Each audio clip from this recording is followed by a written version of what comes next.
G'day ladies and gents, and welcome back to DCS World with Mags, and welcome aboard the A-18C Hornet by Eagle Dynamics and Belsimtek. Yes, Eagle Dynamics has been kind enough to grant me access to this long-awaited module and to take a peek at its ins and outs for you guys. So first things first, the module is still in alpha and it's not yet complete, and there are still some bugs. This is to be expected in an alpha, but I have been told that the module is currently still on track for an end of spring 2018 early access release.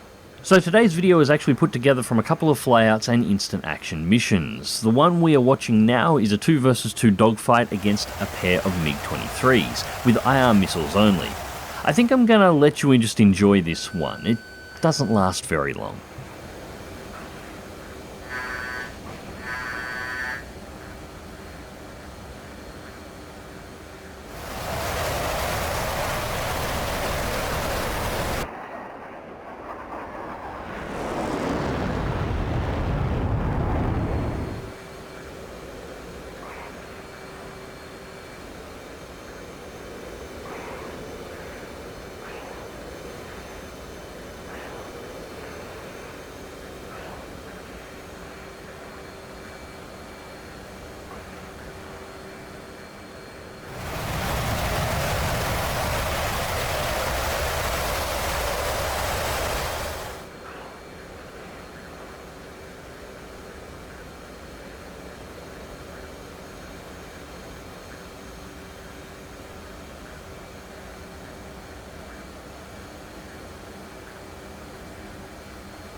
And Splash 2. So the weapon systems on the Hornet. The systems themselves, what I've used so far, are pretty straightforward. Most of the F-18, as you would imagine, is fairly heavily automated. On the left hand side upright you have a master arm switch and a switch for air-to-air and air-to-ground mode. If you select the air-to-air mode, the aircraft seems to default to infrared missiles first, regardless of what your loadout is, unless of course you've pre-selected a missile type earlier on in the flight. It will automatically activate the appropriate HUD modes for the selected missile as well.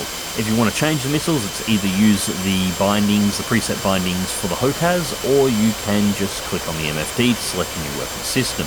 The air-ground mode works in pretty much the same way, but does not default to a weapon system. You will need to select one once you have armed the aircraft and selected air-ground mode. Again, once you select the weapon, the appropriate HUD modes are automatically selected for you. Which of course leads to the question, what can the Hornet actually carry into battle? Well, its current weapon selection is actually quite wide. Now I do have to put up a disclaimer here, this was taken from within the mission loadout editor inside of the alpha client. There may be loadouts that are missing here, or there may be stuff that is changed in the future. It's an alpha, that can happen. So, pylons 1 and 9 on the outer wingtips are pretty much devoted to air-to-air. 2 and 8 have a combination of air-to-air loadouts, bombs and rockets. 7 and 3 are bombs, rockets, and external fuel tanks. 6 and 4 again are dedicated air-to-air mounts, and 5 is bombs and an external fuel tank if you want to take that as an option. Now as you can see, there was quite a lot of options in there, and I did not go through them because there was quite a lot of options in there. Please feel free to rewind the video and pause on any of those slides if you want to check out what the actual options are and have a little bit of a read. I'll personally be going through each of the loadout options as I do videos on the deployment of different weapon systems. And as you can see, there is a lot of options in there. So, as you can also see, we are now flying over Dubai. Well, at the moment we're actually a little bit north of Dubai. We will be in Dubai in just a few moments. The Persian Gulf Map is also in the alpha client now, and well, at this time I haven't had a chance to explore it fully.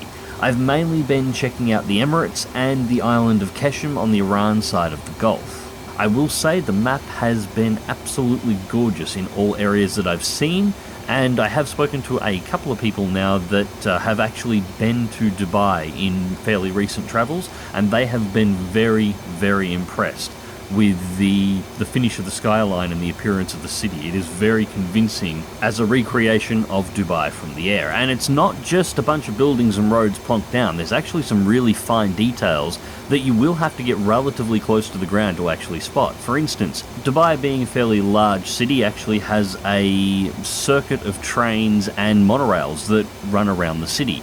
The tracks for these are generally elevated and they're fully modelled in DCS. As you're flying around, you'll come across parts of the system. In fact, you can see a little bit of it out the window there at the moment, and there are working trains and trams that run on a schedule around, and that is Dubai International Airport back there to our left. You'll also find lots of boating. Even on free flights, there is lots of civilian boating, lots of pleasure craft out operating around the islands. You will see large container ships that give a sense of life to the map. There's a lot of movement on the map that makes it feel probably more realistic than NTTR and Normandy has. This is definitely a step beyond those, and I thought those maps were impressive. And here comes the Burj Khalifa, 830 meters of steel and concrete rendered to scale. It is a monster of a building. But anyways, as I was saying, the map here is pretty on point. As I said, I haven't had a chance to explore all of it yet. In honest truth, I'm going to have to bring my Huey over to the Alpha and actually fly it around. It's the best way to actually explore the maps, and there is a lot of map here. I will say, for those of you who like playing silly buggers between the buildings and building obstacle courses to fly the aircraft through, you're going to have a hell of a lot of fun with this map. Just around the area of Dubai itself, there is more than enough oddly shaped buildings, overpasses and other interesting terrain features that you could use to build a full-blown obstacle course. I can actually see myself having quite a lot of fun just playing around the cities. And there's the Burj Al Arab. Absolutely beautifully designed building, that one. It's meant to look like the sail on a sailing ship. But anyways, a video where we do a little bit of exploration around the new Persian Gulf map is definitely going to be forthcoming. I'm just going to have to bring a couple of modules over from my normal DCS install so we can have a little bit of a play around, get right down into those buildings and actually have a look at how certain things are set up nice and close, and spend a bit of time exploring around myself. There is a lot of map here. We've got both sides of the Gulf and cities all around to actually see. And so we finish off the video heading back in for landing at the Stennis. The Stennis is also fully capable of recovering aircraft. I will say, don't look too closely at my landing here, it is kind of rubbish. The Hornet is actually surprisingly difficult to land. It has a lot of lift when it's got those flaps down, and it's got a lot of power in those engines. It is very touchy on the throttles to get it stable and in the right position, so it's still taking a lot of practice.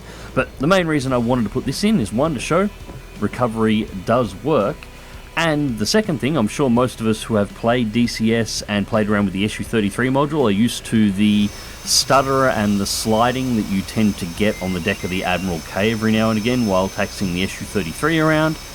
I'm happy to report none of that's on the Status, and that's the master caution going off there because I started to taxi without retracting the hook. So, as I was saying, none of that really happens on the Stennis. The Hornet is just as stable on the ship as it is on land. Well, almost.